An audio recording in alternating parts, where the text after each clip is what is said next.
नहीं आता। Sir, towards the very and, sir brain drain के ऊपर आप क्या कहेंगे? पाकिस्तान के अंदर जितना भी पढ़ा लिखा जो नौजवान है, लड़के हैं, लड़कियां हैं, वो पाकिस्तान के जैसे तैसे निज़ाम के अंदर पढ़कर दूसरे मुल्कों में सर्व कर रहा है। भारत ने अपनी पॉलिसी का हिस्सा बनाया उसे कि उन्हें अट्रैक्टिव पैकेजेस देके उनकी रिस्पेक्टिव फील्ड्स में उन्हें जाके इंडक्ट किया कि आए जी आप काम करें, हम आपको अच्छे इंसेंटिव देते हैं और आपको सपोर्ट करेंगे रिसर्च के अंदर, टेक्नोलॉजी के अंदर, एग्रीकल्चर, बायोटेक्नोलॉजी के अंदर, न्यूक्लियर के अंदर। तो सर पाकिस्तान ने इस पर क्या किया है और क्या करना चाहिए? पाकिस्तान में भी हमने, बल्कि हिंदुस्तान ने हमारी नकल करी है इसमें, क्योंकि हमने 2004 में 2005 में, जिसका आप तस्करा कर रहे थे जी, एक ऐसा प्रोग्राम हमने लॉन्च किया था जो फॉरेन फैकल्टी हायरिंग प्रोग्राम था, जिसके तहत 600 लोग जो ज़िंदगी भर अमेरिका और यूरोप में रहे थे और यूनिवर्सिटी में पढ़ा रहे थे, उनको पाकिस्तान हमने वापस बुलाया। यहाँ पे उनको लेबॉरेटरीज दी, उनको रिसर्च की फैसिलिटीज़ दी, इंफ्रास्ट्रक्चर दिया, और तो they were played a critical role in this development. हर बच्चा जो पीएचडी करके वापस आ रहा था उसको 1 करोड़ रुपए की रिसर्च ग्रांट के जीतने का मौके दिए हमने, ताकि जब वो वीक यूनिवर्सिटीज़ में भी आएँ तो उनके पास they should have the necessary infrastructure और रिसर्च फैसिलिटीज़। तो ये जो चीज़ें हैं ये हिंदुस्तान ने नहीं की, पाकिस्तान ने शुरू की थी, लेकिन बाद में बदकिस्मती से हम वो पूरा प्रोग्राम रुक गया, अब दोबारा शुरू हुआ है, लेकिन एक बड़ा धचका लगा पिछली दफ़ा। तो ये 2004 में ये हमारे पास शुरू बैरून मुल्क सारे पाकिस्तानी वापस आ रहे थे और आपने उन्हें अच्छा खासा पैकेज भी दिया। जो बाहर भिजवा रहे थे उनको तो 97.5% वापस आ रहे थे। 2005, 6, 7 की बात कर रहा हूँ, मेरे ज़माने में जो 100 जा रहे थे। इसके अलावा जो पाकिस्तान से नहीं गए थे बल्कि 20, 30, 40 साल से वहीं पे सेटल थे, वो भी आ गए थे पाकिस्तान। तो अभी क्या रेशियो है सर? अब जो है तकरीबन 93% रेशियो है जो जा रहे हैं, उसका 7% ऐसे हैं जो वापस नहीं आ रहे, 93% अभी भी वापस आ रहे हैं। तो अभी भी रेशियो ठीक है ये वाला। लेकिन जो मसला है बुनियादी तौर पर वो है कि जब तक कि यूनिवर्सिटीज़ हायर एजुकेशन कमीशन की जो क्वालिटी गाइडलाइंस हैं उनको इम्प्लीमेंट नहीं करेंगी, जैसे कि टेन्योर ट्रैक सिस्टम हम लेकर आए थे, जिसके तहत एक प्रोफेसर की सैलरी एक फेडरल मिनिस्टर की सैलरी से 4 गुना ज़्यादा हो गई थी। कॉन्ट्रैक्चुअल 3 साल का कॉन्ट्रैक्ट, बैनुल अक़वामी इवैल्यूएशन, फिर 3 साल का कॉन्ट्रैक्ट, फिर बैनुल अक़वामी इवैल्यूएशन। यूनिवर्सिटीज़ को इम्प्लीमेंट करना चाहिए था उसको थ्रू आउट, ताकि नए फैकल्टी इंडक्शन इस सिस्टम पर हो, लेकिन यूनिवर्सिटीज़ ने नहीं किया उसको, काफ़ी हद तक नहीं किया, कुछ नहीं किया। तो उसकी जो HEC की जो पॉलिसी गाइडलाइन है उसको स्ट्रिक्टली इम्प्लीमेंट करना चाहिए। डॉक्टर अताउर रहमान साहब, आप पाकिस्तान का फ़ख्र हैं और आपने जो काम किया है वो बहुत आप तहसीन के मुस्तहिक हैं sir. Thank you very much, आपने वक्त दिया और आपके साथ आपसे हमने काफ़ी कुछ सीखा। सो व्यूअर्स, आज के इस प्रोग्राम में हमने पाकिस्तान के हायर एजुकेशन कमीशन पर बात करने की कोशिश की। ये एक बहुत बड़ी साइंस है और इस साइंस को अंडरस्टैंड करके उसको इम्प्लीमेंट वही कर सकते हैं जो इस साइंस को समझते हैं। और डॉक्टर अताउर रहमान ने पाकिस्तान में एक बहुत बड़ा रेवोल्यूशन लाए थे, और जैसे कि इन्होंने फरमाया कि 2004 में भारत ने उसको सीखा, उसको अंडरस्टैंड किया और अब कैबिनेट ने मंजूर कर दिया, असम्बली के पास पड़ी है, सो असम्बली भी इसको अप्रूव कर देगी। तो पॉइंट ये है कि अगर हमारा दुश्मन मुल्क पाकिस्तानियों से सीख सकता है तो हम फिर अपने पाकिस्तानियों से सीख कर अपने निज़ाम को अच्छा क्यों नहीं कर सकते? पाकिस्तान में बदकिस्मती से हमने देखा कि हायर एजुकेशन के अंदर जो काम होना चाहिए था, पाकिस्तान के इंफ्रास्ट्रक्चर को तगड़ा होना चाहिए था, ना हमें यहाँ अच्छी पॉलिसी नज़र आती है, ना सूबों ने काम किया है, ना वफाक ने काम किया है, और जो फंड्स हम रखते हैं वो भी सही तरह खर्च नहीं होते।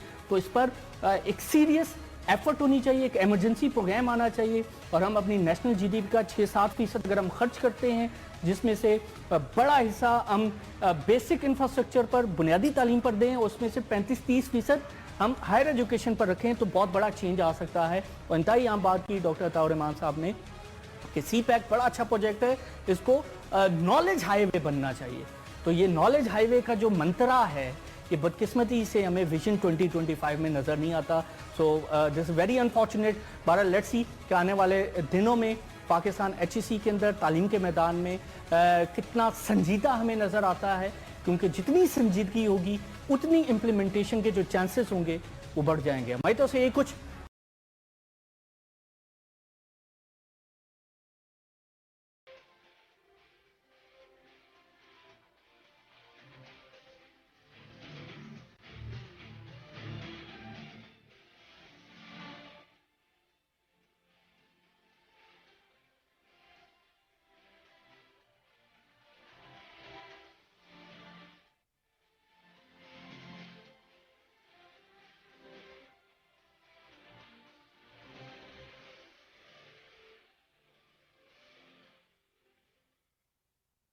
Evening, and I would like to welcome all of you to the book launch.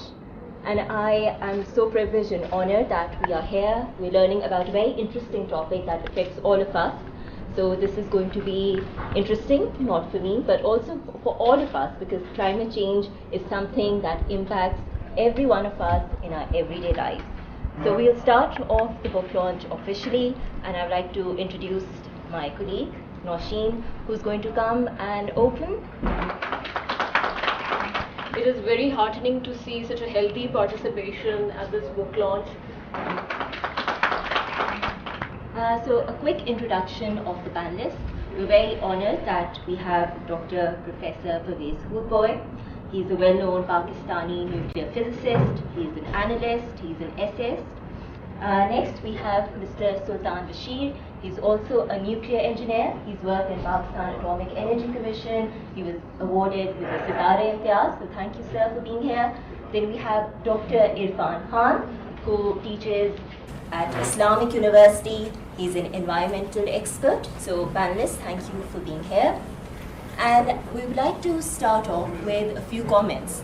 And I'd like to give this opportunity to Mr. Dr. Professor Hoolboy.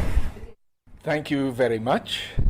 It's actually quite unusual for someone who's the villain of a piece, the villain of the book, to be asked to be present at the launching of the book. But I am here at the invitation of the author, Mr. Waqas Ahmed, and if my comments are unkind, let it be understood that it is only because the truth must be told. Let me, at the outset, say that as a scientist, I feel somewhat out of place over here at the launching of a book whose very first page tells you that this book is not to be thrown away because it contains the names of holy prophets, of holy texts, and therefore this must be respected, else you know the law of the land. It's also quite daunting to be here when there's a full chapter which is dedicated to exposing me. My profession as a scientist tells me that I must work according to the scientific method. The scientific method requires that one deal with facts. Facts that are verifiable, facts that are accessible to our senses as well as to our equipment, facts that can be independently verified by people who have very different opinions and ideas, facts that are repeatable. So, it is with some difficulty that I read this book, because this book deals largely, I would say, with matters of the faith. The very first chapter debates whether Satan is a jinn or not. Thereafter, it goes off into asking the question whether jinns can copulate with humans and produce children. The whole issue of jinns is a very fascinating one. These are creatures that are obviously not accessible to our usual senses, else we'd be seeing them all around us. And personally, I have never seen a jinn in my whole life, although I have looked for them. Of course, there are people who believe in them and believe in them very firmly, and some 30 years ago or so, with Mr. Sultan Bashiruddin Mahmud, I had a rather, I'd say, spicy interchange when he proposed that Pakistan's energy problems be solved by using jinns as a source of energy. But this is something that I'm sure he would like to talk about later, and about progress that has been made in this direction. Now let me come to climate change. Weather and climate are all about physics. If you take a drop of water, it will fall according to Newton's law of gravity. It will be resisted by frictional forces, viscous forces. Clouds are formed according to the laws of thermodynamics. This is a subject that we teach very early on in physics. So, it's all a matter of being able to write down the equations of fluid motion and then being able to solve them. And this becomes very important when we talk about the ability to predict weather. Now, let me come to the topic of this book. This book is, as you see, it's about the reality of floods in Pakistan, normative case study of weather modification, climate change, and man-made floods of 2010.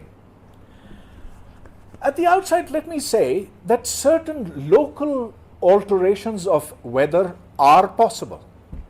It has been known for a very long time that if you seed clouds with silver iodide or even with ordinary salt, that if your aerosol, which is made up of either salt or of sodium iodide, is small enough, it has a particle size that is small enough, in that case, moisture can condense around it, and this leads to bigger drops. When drops get sufficiently big, then the force of gravity is able to pull them down against the viscous force. And so you have rainfall. However, there have to be very particular conditions. The size of droplets in the cloud, which has already to be formed, has to be fairly large. There have to be upcurrents, but not too fast, else the drops will be dissipated. So, cloud seeding works for localized rainfall. Sometimes, 80% of the time it doesn't work, but 10 to 15 to 20% of the time it does work.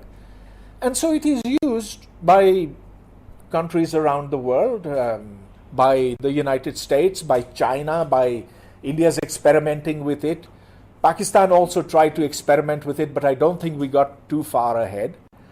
However, this is not the same as altering weather globally. It is very, very far from that. When we are in the realm of science, then we should stick to science and we should be able to argue in a manner that is scientific and which draws upon previous knowledge gained within that field.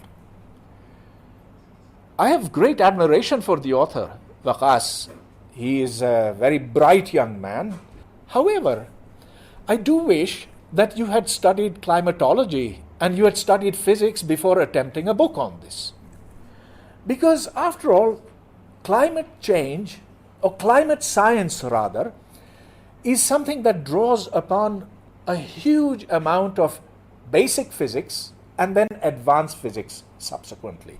If you don't do that, then you should not express an opinion on it. You should not write a book on it.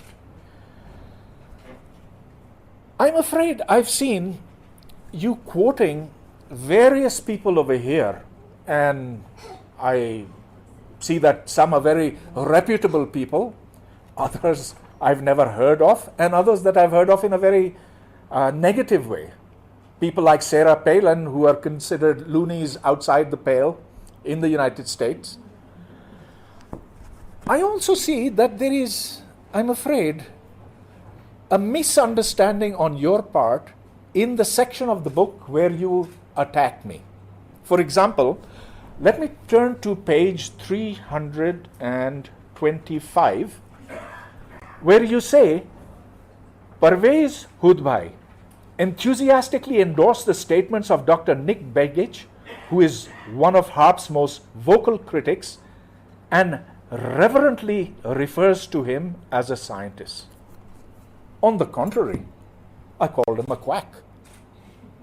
I said, this man is a homeopathic doctor. He has absolutely no business. So I said, I have difficulties, and perhaps I have a very major difficulty with the central thesis of the book, which says that these were man-made floods of 2010. And so behind everything is, of course, the bad guy. The bad guy is the United States, the CIA, other bad guys too. I also noticed that China is a bad guy here for some reason as well, but let that go. The problem is that even the United States does not have the ability to manipulate weather around the world, to cause climate change. In fact, the United States presently is suffering from climate change. If you look at the state of California, it has been under a situation of drought for the last 5 years. Now tell me, if the United States had the ability to actually change the weather, then how could they not have changed the weather in favor of themselves? Also, look at the Midwest, where there has been tornado after tornado, where there have been twisters which have blown off houses. There have been forest fires in national parks. Thousands of homes have been burnt. The US too is helpless before these forces of nature, which are so much greater than anything that we puny humans can so far do. So I thank you for giving me this opportunity. As I said, I do wish you the very best, and I do hope that you will be careful in the selection of your next topic. Thank you.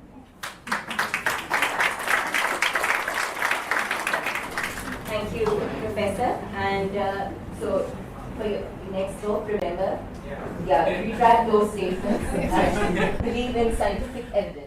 There's a question that everybody asks me, why I must talk about climate change, especially my wife. When she heard that Parvez Hoodboy is coming, she said, "Oh, come on, he's such a scientist. He's the man of his field, and who are you? You're just a layman who wrote some random stuff in your book." So it's not random stuff.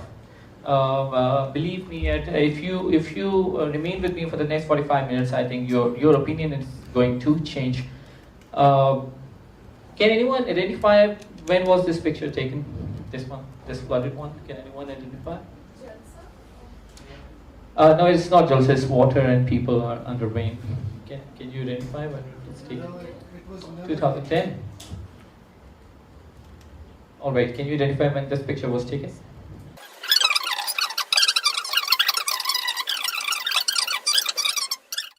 Talking about harp is like talking about God and Satan these days. Okay, we don't talk about it.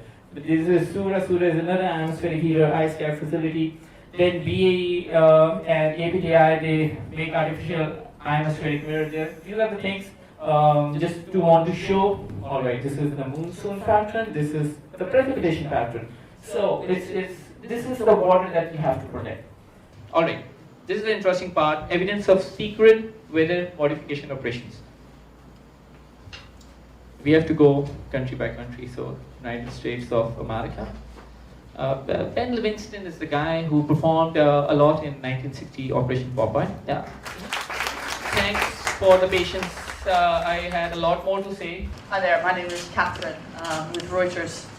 And I had a little difficulty following exactly the gist of what everybody was saying, so I want to see if I've got this exactly.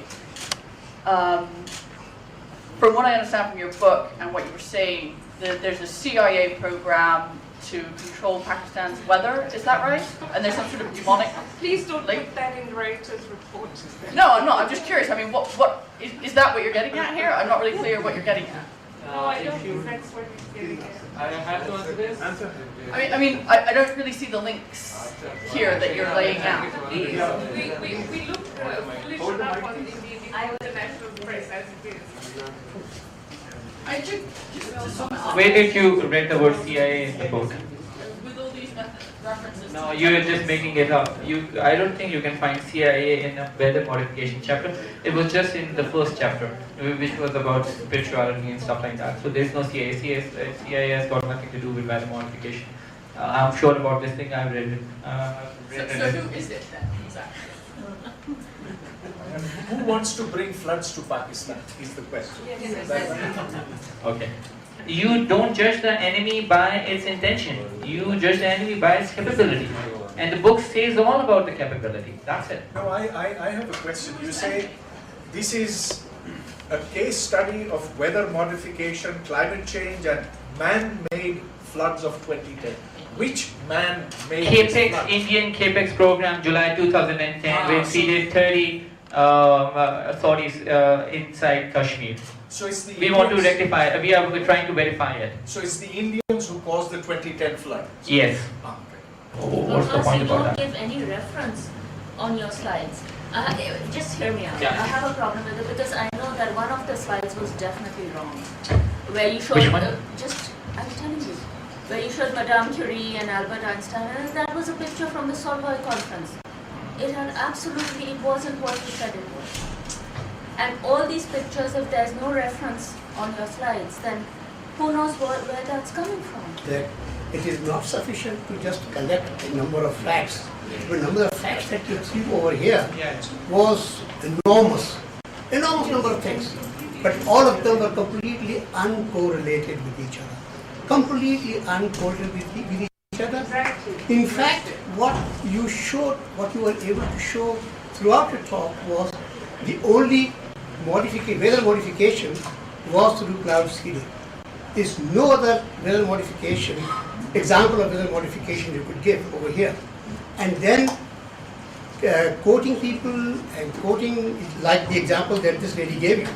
You know, there is this Solvay conference photograph of Einstein and other people. We just put it in without any purpose, you know.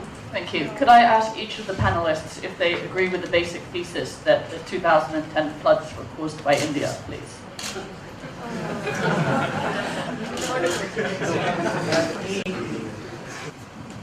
Because I haven't read the book of his presentation, from that presentation I could means that's I think that flood was not caused by India, but you have read a lot of things about other dams which are now being built, and those dams can be made to flood Pakistan also. I think there's not a shred of evidence which supports the claim that these floods were man-made. I think it's just our incompetence that allowed these floods to be so devastating.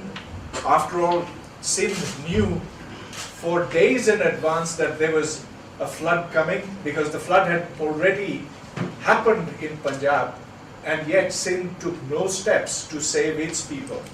I value Dr. Professor Hudbai because he is somebody who will say, no, I don't agree. Because there are many people to praise you. I have written about 30 books. I have a number of patents in my name. I have contributed to your Bhuta project.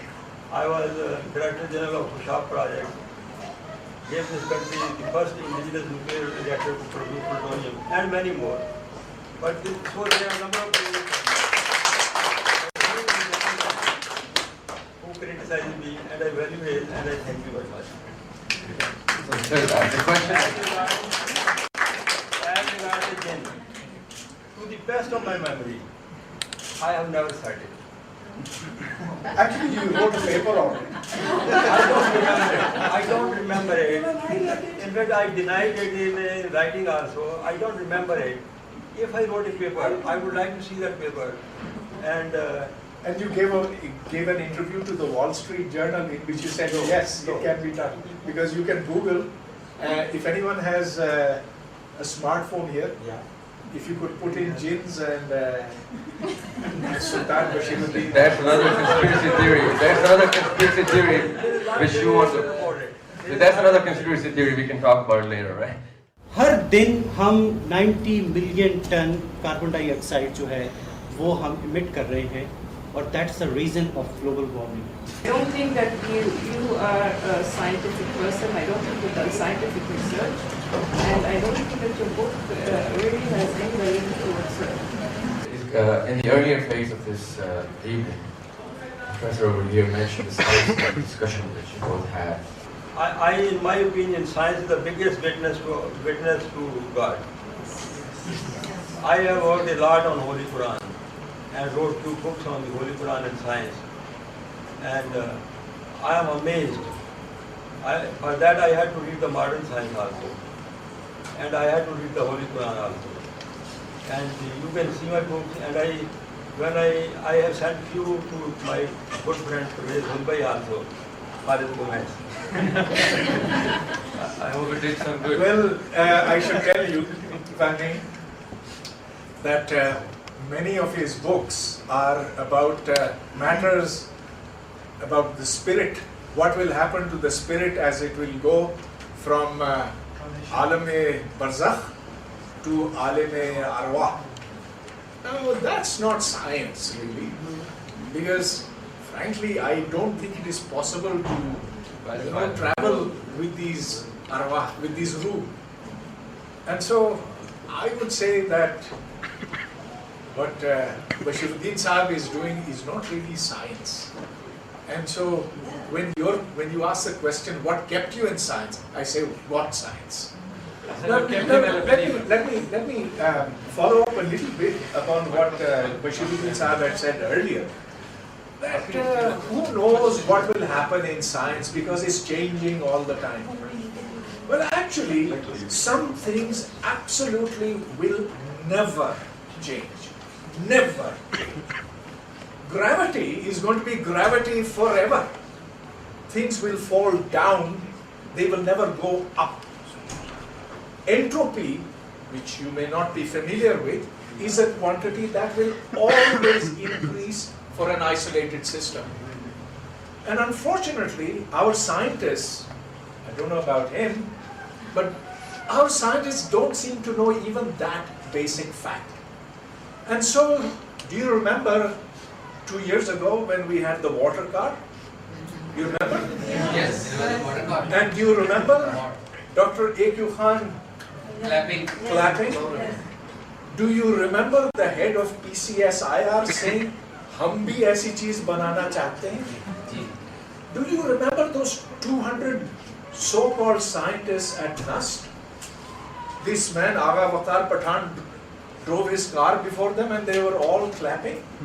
So the charlatans, those who pretend to be scientists in Pakistan, are actually a disgrace to this nation. They have made fools of themselves by praising Agha Waqar Pathan and other idiots like him. So what is the science that we are talking about? Sir, you are saying that we ought to be happy that our scientists are believers. I say they are believers, but they are not scientists. I'm sorry, I didn't get my question right. That's probably science of relativity. All right, so